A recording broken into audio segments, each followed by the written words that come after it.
Hi friends, welcome to Pragyan tutorial channel. Today we will start the NCERT Science book course of class 7, chapter 1 Nutrition in Plants, presented by Elisa Soikia, technical assistant of Helicastro.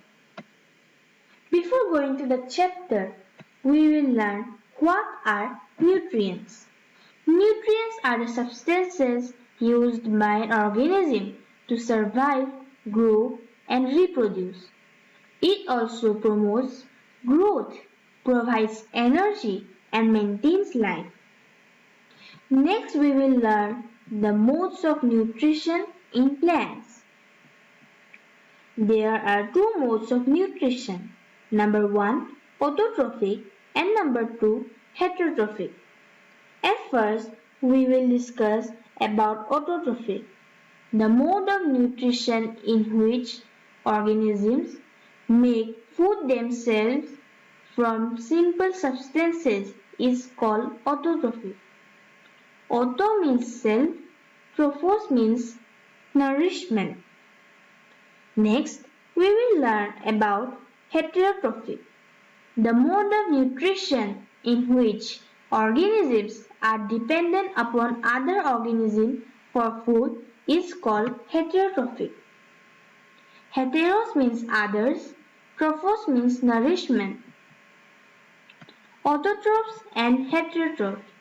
Autotrophs are the plants as they make or prepare their own food, whereas heterotrophs are the animals and most other organisms that take food prepared by plants as they cannot make food by themselves. Next, we will discuss about photosynthesis, food making process in plants. Leaves are the food factories of plants. Therefore, all the raw materials must reach the leaf. Water and minerals present in the soil are absorbed by the roots and transported to the leaves. Carbon dioxide from air is taken in through the tiny pores present on the surface of leaves. These pores are surrounded by guard cells. Such pores are called stomata. Look at the figure. It is showing the diagram of stomata. The leaves have a green pigment called chlorophyll. It helps leaves to capture the energy of the sunlight. This energy is used to prepare food from carbon dioxide and water. See this picture. It is showing the section of a leaf. Next, we will discuss the process of photosynthesis.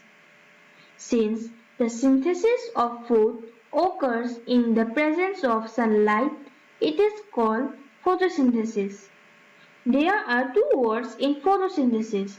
Number 1 is photo, which means light, and number 2 is synthesis, which means to prepare.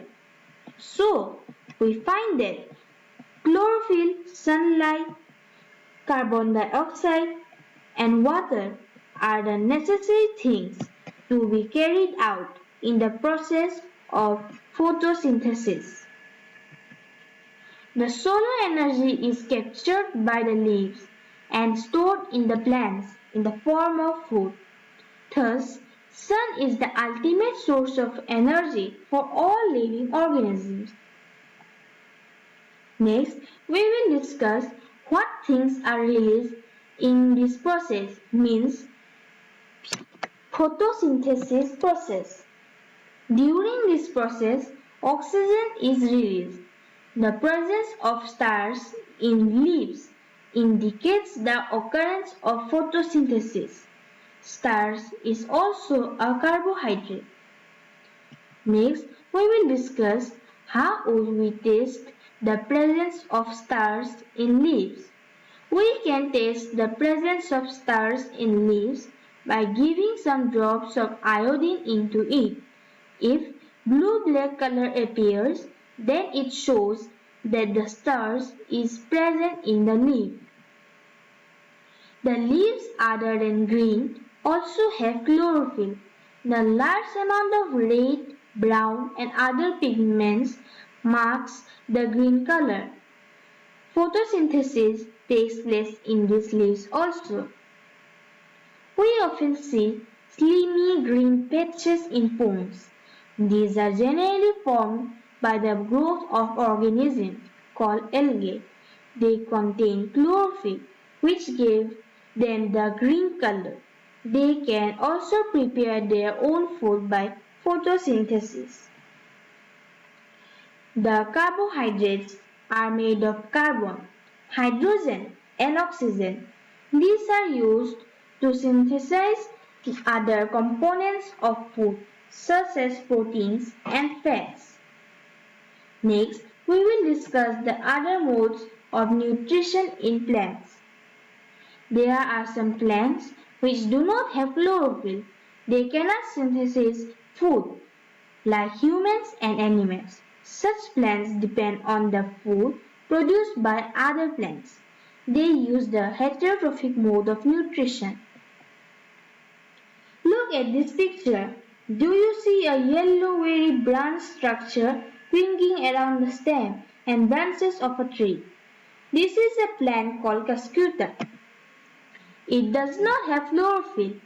It takes ready-made food from the plant on which it is climbing.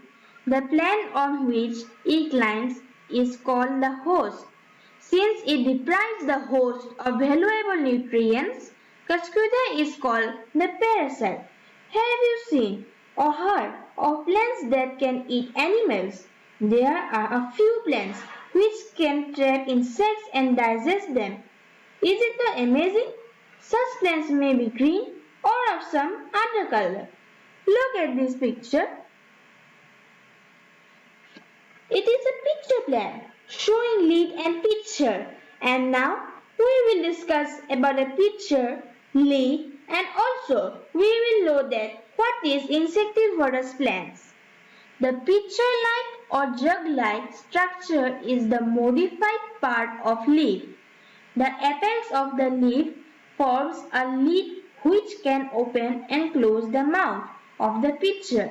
Inside the pitcher, there are hairs which entangle the trapped insect. The lid closes and the insect is trapped. The insect is killed by the juices secreted in the pitcher and its nutrients are absorbed. Such insect-eating plants are called insectivorous plants. Saprotropes. See these pictures. You might have seen these pictures means the mushrooms sold in the vegetable market. You may have also seen fluffy umbrella-like patches growing in moist soils or on rotting wood during the rainy season. Let us find out what type of nutrients they need to survive and from where they get them. See this piece of bread. There it's showing some green colored patches. There are organisms called fungi. They have a different mode of nutrition. They absorb the nutrients from the bread. This mode of nutrition in which organisms take in nutrients from dead and decaying matter is called saprotrophic nutrition. Such organisms with saprotrophic mode of nutrition are called saprotropes. Fungi also grow on pickles, leather, clothes and other articles that are left in hot and humid weather for a long time. During the rainy season, they spoil many things. The fungal spores are generally present in the air. When they land on wet and warm things, they germinate and grow.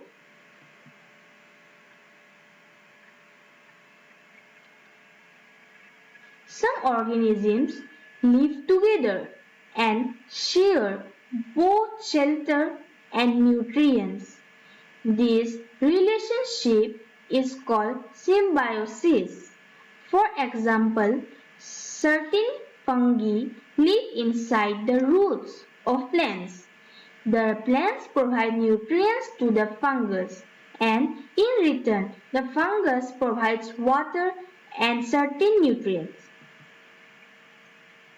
Next, in organisms called lichens, a chlorophyll-containing partner, which is an algae, and a fungus live together.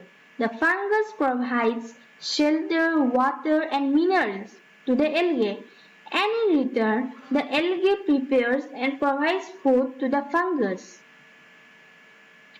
Now, we will discuss then how nutrients are replenished in the soil. We learned that plants absorb minerals and nutrients from the soil, so their amounts in the soil keep on declining day by day. Fertilizers and manures contains a lot of nutrients such as nitrogen, potassium, phosphorus, and many more. These nutrients needed to be added from time to time to enrich the soil. We can grow plants and keep them healthy if we can fulfill the nutrient requirement of plants. We know that though nitrogen gas is available in our atmosphere, but plants cannot use it directly as like carbon dioxide. They need nitrogen in a soluble form. Hence, addition of fertilizers and manures enriches the soil. The bacterium called rhizobium can take atmospheric nitrogen and convert it into a usable form. But rhizobium cannot make its own food, so it often lives in the roots of gram, peas, mung, beans, and other legumes and provides them with nitrogen. In return, the plants provide food and shelter to the bacteria. Thus, they have a symbiotic relationship. This association is of great significance for all farmers, as it reduces the use of nitrogenous fertilizers. In this chapter, we learned that most of the plants are autotrophs. Only a few plants are parasitic or saprotrophic.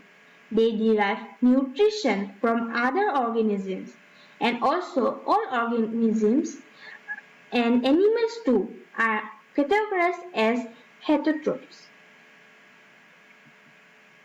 Conclusion of this chapter. All organisms need food to get energy for growth and maintenance of their body. Green plants prepare their own food by themselves by the process of photosynthesis. They are autotrophs. Plants like Ascuta are parasites. They take the food from the host plant. Plants use carbon dioxide, water, and minerals for the preparation of food. Chlorophyll, sunlight, water, and carbon dioxide are essential requirements for photosynthesis. Solar energy is absorbed by chlorophyll present in leaves. Oxygen is produced during photosynthesis, which is utilized by living organisms for their survival. Many fungi derive nutrition from dead and decaying matter. So thank you for watching our video, and please like, subscribe and share this video, as it is our first video of our channel. So thank you once again.